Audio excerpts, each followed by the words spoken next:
आपल्या जीवन प्रेरणा आणि कार्य याविषयी संवाद साधण्यासाठी डॉक्टर तात्याराव लहाने आपल्या स्टुडिओत आले आहेत. नमस्कार डॉक्टर. 9:30 बातम्यांमध्ये आपलं स्वागत. आपण लवकरच 1,00,000 शस्त्रक्रिया करण्याचा एक नवा विक्रम, विश्वविक्रम ज्याला म्हणता येईल, तो प्रस्थापित करायला निघालेले आहात. सगळ्यात आधी सह्याद्री परिवाराकडून मी आपलं यासाठी अभिनंदन करते. आणि सरकारी यंत्रणेत काम करणारा एखादा डॉक्टर इतक्या मोठ्या स्वरूपात, व्यापक स्वरूपात काम करू शकतो, याचं आम्हाला खास नवल वाटलं. त्याविषयी सुरुवातीला जरा सांगा. मुख्यतः सरकारी रुग्णालयात जेव्हा आपण काम करतो तर शासनाच्या अशा खूप मोठ्या योजना असतात आणि शासकीय योजनेच्या सहाय्याने गरिबांची चांगली सेवा करता येते किंवा सेवा देता येते. आणि म्हणून या योजनेमध्ये शासनामध्ये राहून मी गरिबाची सेवा करण्यास सुरुवात केली आणि या सेवेला जवळपास आता 22 वर्ष पूर्ण होत आले आणि ही सेवा मी अविरत करतच आहे. पण असं खूपदा म्हटलं जातं ना की शासकीय यंत्रणेमध्ये एकतर सगळ्या त्या फायली, त्याची मंजुरी, आजूबाजूचं सगळं वातावरण एकंदर निराशाजनक आणि भ्रष्टाचार, असं खूप एक निराशावादी सूर सर्वत्र पाहायला मिळतो. त्याचा अनुभव आपल्याला पण येत गेला असणार. मुख्यतः अशा जेव्हा जेव्हा मी कधी मागत राहिलो यामध्ये शासनामध्ये, कधी योजनेमध्ये समजा मी मागितलं की मला नवीन यंत्र पाहिजे किंवा काही पाहिजेत, अशा वेळेस फारशा अडचणी सुरुवातीला मला येत होत्या. पण 1998 नंतर जेव्हा मला असं वाटतं की शासकीय दरबारी असं वाटलं की नाही, डॉक्टर लहाने हे समाजाचं काम करतात, आणि त्यानंतर मला अशी फार मोठी कधी अडचण आली नाही. पण काम करत असताना आणखी एक गोष्ट मी पाहिली की जेव्हा मी खेडेगावात जातो किंवा ग्रामीण भागामध्ये जातो किंवा अशा ट्रायबल भागामध्ये, आदिवासी भागामध्ये जातो, तर तिथे मुंबईची जी सामाजिक काम करणारी माणसं आहेत, रोटरी क्लब आहे, लायन्स क्लब आहे किंवा संस्था आहेत, त्या खूप भरभरून मदत करतात आणि त्यामुळे अशा लोकांची सेवा करता येते. आणि म्हणून शासन आणि सामाजिक संस्था या दोघांची जोड घालून मला हे सगळं काम चांगलं करता आलं. पण असं काही होतं का की कुठलीही व्यक्ती असेल, मग ती शिपाई असो नाही तर मोठा अधिकारी असो, त्या यंत्रणेमध्ये जर तो त्याचं कामच निष्ठापूर्वक करू इच्छितो आणि चांगलं काम करू इच्छितो, तर आजूबाजूची लोक लगेच मदतीला धावून येतात आणि परिस्थिती आपल्या बाजूनी होते, असा अनुभव आहे का तुमचा?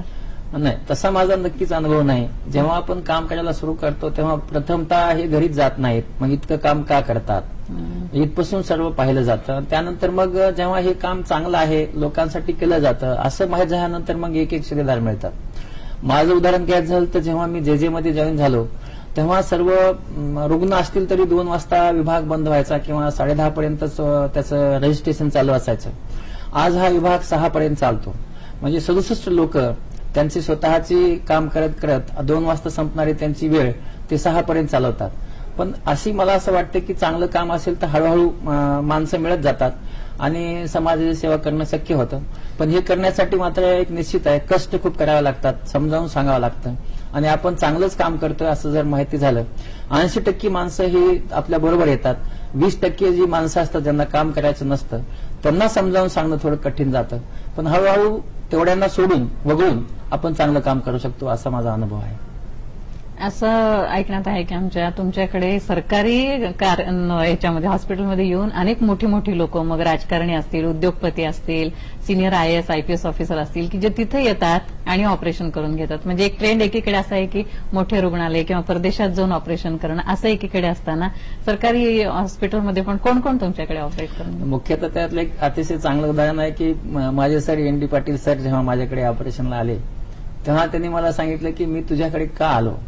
म्हणलं सर का आले तुम्ही? त्यांनी सांगितलं की खासगीमध्ये रोज 2-4 ऑपरेशन करतात, त्यामुळे त्यांचा फार मोठा असा अनुभव नसतो, पण तू रोज 40 करतो आणि त्यामुळे तुझा हात त्यांच्यापेक्षा जास्त चांगला आणि स्टेबल आहे, म्हणून मी इथं आलो. तर असे बरेचसे आहे की आता विलास काका आहेत किंवा आपले माजी मुख्यमंत्री भोसले साहेब आहेत.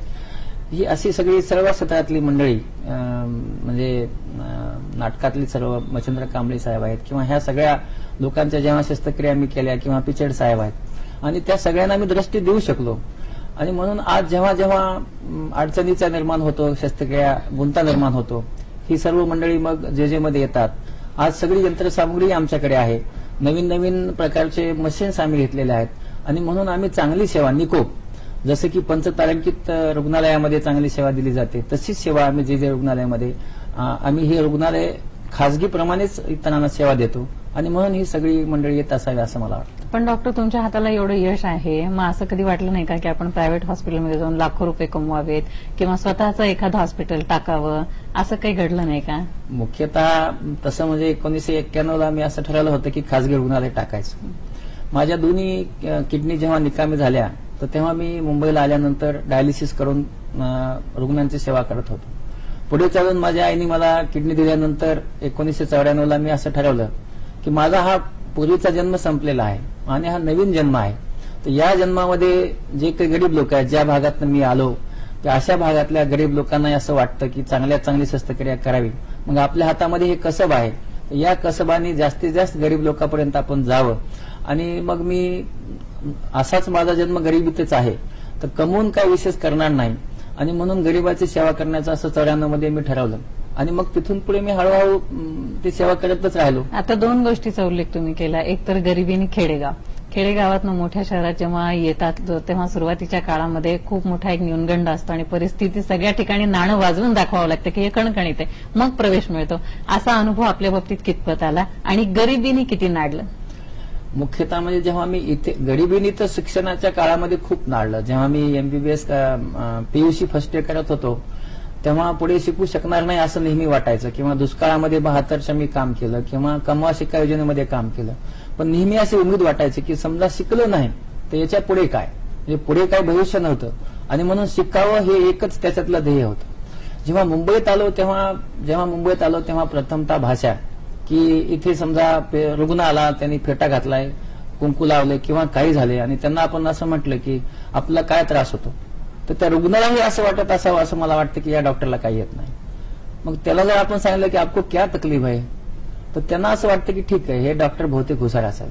म्हणजे मुंबईमध्ये जेव्हा आपण एखाद्या ठिकाणी येतो तर अशा वेळेस आपली भाषा हिंदी इंग्रजी हिच्यावर प्रभुत्व लागतं. या काळामध्ये माझ्याकडे कुलकर्णी म्हणून सर आले होते, ते लातूरचेच आहेत.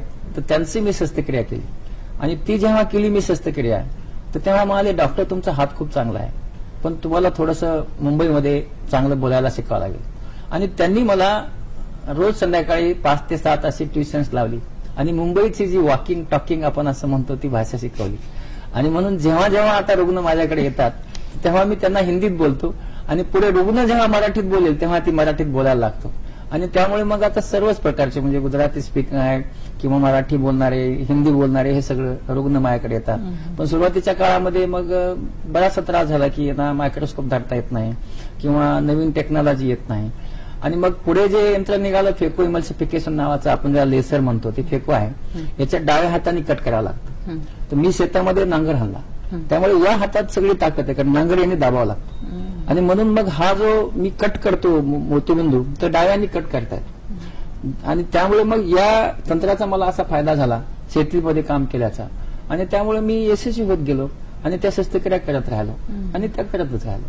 पण मुळात तुम्हाला डॉक्टर व्हायचं होतं का किंवा डोळ्याचं डॉक्टर व्हायचं होतं का? असं खूपदा असतं की माणूस करत जातो पण आपल्याला ते काही करायचं नव्हतं, आता घडलं, असं तुमच्या बाबतीत झालंय का? मुख्यतः मला डॉक्टर किंवा काहीतरी व्हायचं होतं. म्हणजे इव्हन मला मास्टर कारकून झाला असतं तरी चाललं असतं. मला कुठली तरी एखादी नोकरी, कारण त्या काळामध्ये माझ्याजवळ काही नव्हतं. माझे आईवडील खूप गरीब होते आणि मला 6 भावंड, त्यांचं बघणं गरजेचं होतं. पुढे डोळ्याचा डॉक्टर तर मला व्हायचंच नव्हतं, मला अस्थिव्यंगाचा डॉक्टर व्हायचं होतं.